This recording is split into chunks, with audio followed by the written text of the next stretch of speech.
আসসালামু আলাইকুম রহমতুল্লাহি ওয়াবারাকাতুহু।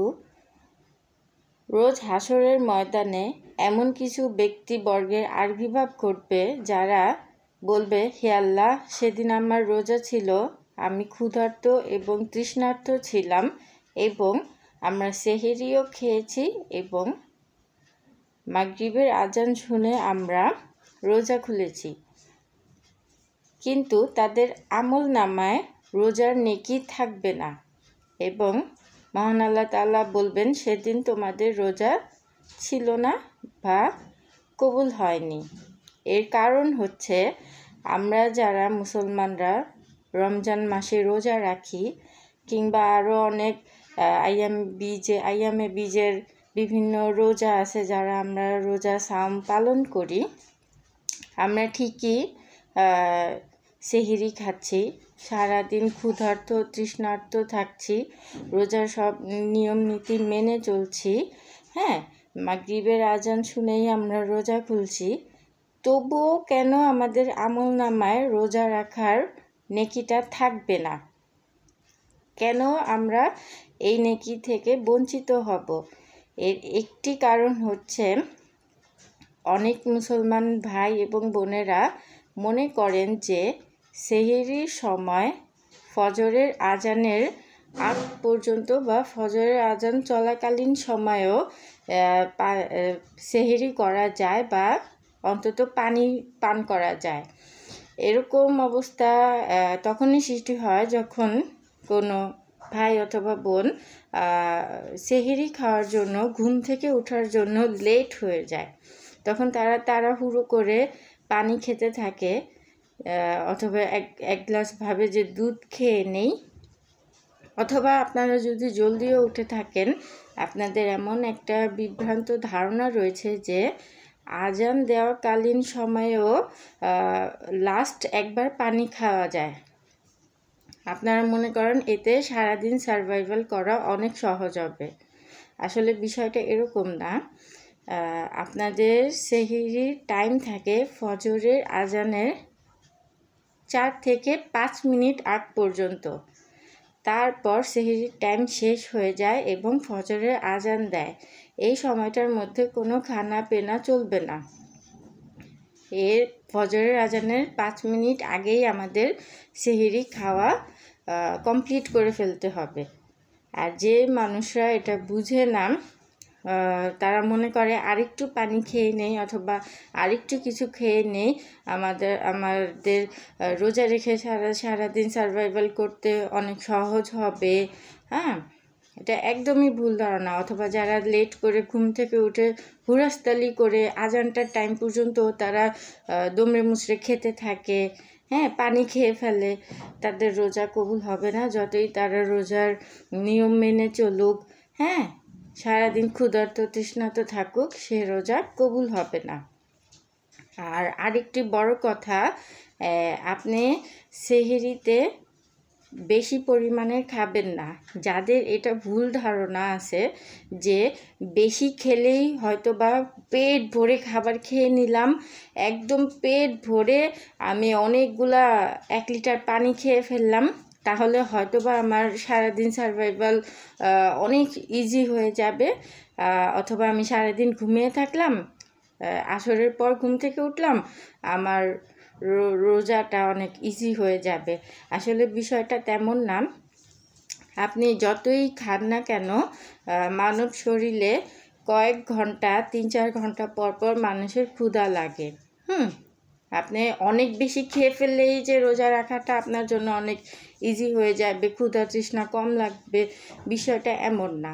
আপনি যত কমই খান অথবা যত বেশিই খান না কেন, একটা নির্দিষ্ট সময় গিয়ে আপনার ক্ষুধা এবং তৃষ্ণা লাগবে।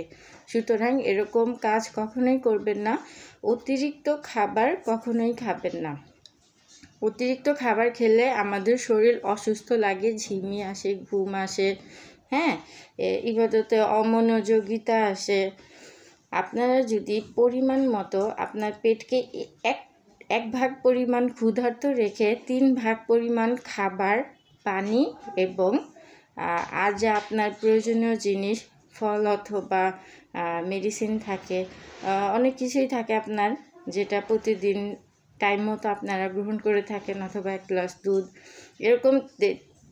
মনে করেন আপনার পেটটা 4 ভাগ আছে, যতটুকু খাবার খেতে পারবেন 3 ভাগ আপনার যতটুকু প্রয়োজন পানি সহ আপনারা খান, হ্যাঁ, 1 ভাগ খালি রাখেন।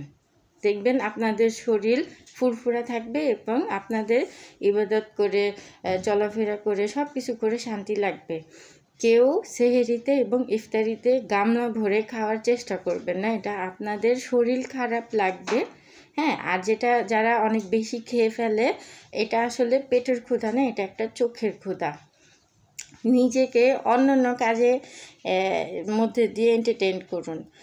শুধু যারা অতিরিক্ত খাবার খায়, হ্যাঁ, এটা তাদের জন্য পরামর্শ, শুধু খাবারের দিকে ফোকাস না করার জন্য। এটা আপনার স্বাস্থ্যের ক্ষতি করে এবং অতিরিক্ত খাবার খাওয়া কোনোভাবেই ভালো না। আপনার দিনদারিত্বের ভিতরেও এটা প্রভাব ফেলে। হ্যাঁ, আর আরেকটা কথা, এই ইফতারিতে অবশ্যই প্রথমে আপনারা খেজুর খেয়ে রোজাটা খুলে, হ্যাঁ, পানি খেজুর খেয়ে রোজাটা খুলে আপনারা আগে নামাজটা পড়ে নেবেন। আর ওই মনে করেন যে আমাদের ঢাকা ফ্যামিলিতে পরিবারগুলোতে কি হয়, অন্যান্য পরিবারের আমার তেমন ধারণা নেই, আমি বেশি মানুষের সাথে কখনো মিশিনি। তবে আমাদের কিছু ফ্যামিলিতে কি হয়, অতিরিক্ত পরিমাণের ইফতারের আয়োজন হয়, যেটা চেয়েও আমরা কমাতে পারছি না। এটা আমাদের একটা কালচারের মধ্যে এসে পড়েছে। প্রথমে শরবত, খেজুর থাকে, ভাজা পোনা তো থাকবেই, আলু চপ, বেগুনি, পেঁয়াজি, সমুচা, টিক্কা, কাবাব, হ্যাঁ, বিভিন্ন ধরনের ভাজা পোনা এবং এক একটা আইটেম 2-3টা করে পদ, ফ্রুটস, তারপর ছোলা বুট, এগুলি হালিম, এগুলো তো জিলাপি, এগুলো তো একটা নর্মাল আইটেম। তারপর এগুলি খাওয়ার পর আবার কি হয়, আবার মুড়ি ভর্তাটা খাওয়া হয়। সারা দিন রোজা রাখার পর একটা মানুষের পেটে যখন এত পরিমাণের খাবার যায়, সে আর নড়তে চড়তে পারে না, গ্যাস্ট্রিকের সমস্যা হতে পারে, হ্যাঁ, প্রেশার হাই হয়ে যেতে পারে। আপনি এশারের নামাজের প্রতি অমনোযোগী হয়ে যাবেন, তারাবি নামাজের প্রতি অমনোযোগী হয়ে যাবেন এবং তাহাজ্জুদের নামাজের প্রতি অমনোযোগী হয়ে যাবেন। আমাদের যারা কালচার আমরা এইভাবে বহন করছি, আসলে কি বলবো, এটা তো কন্ট্রোল করা কোনোভাবেই সম্ভব হচ্ছে না। কিন্তু আমরা চেষ্টা করব এটাকে, খাবারের পরিমাণটাকে কমিয়ে আনতে। আর সর্বপ্রথম যে কাজটা করব, পানি অথবা শরবত, খেজুর খেয়ে আমরা আগে মাগরিবের নামাজটা পড়ে নিব। তারপর আমাদের পরিমাণ মতো খেতে হবে।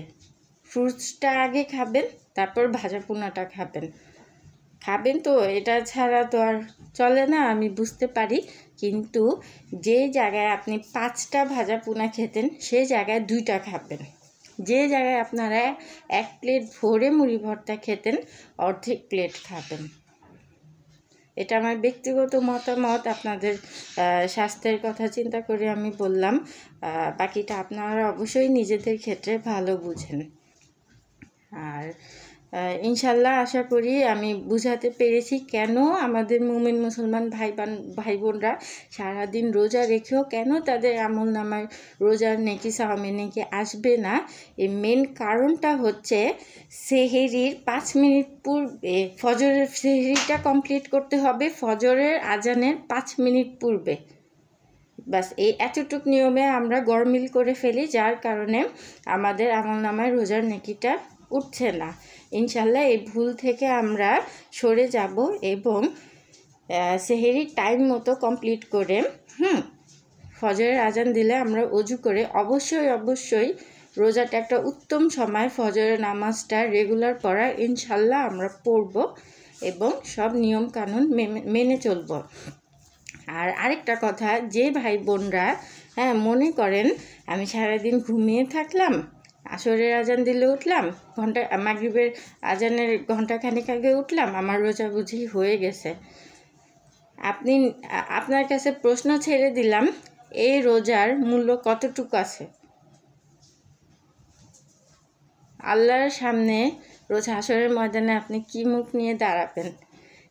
এই প্রশ্নটা আমি আপনাদের উপর ছেড়ে দিলাম, আপনারা যারা এরকমটা করে থাকেন। আর আমার যদি কোনো ভুল হয়ে থাকে, আপনাদের মনে কষ্ট দিয়ে থাকি, আমাকে ক্ষমা দৃষ্টিতে দেখবেন।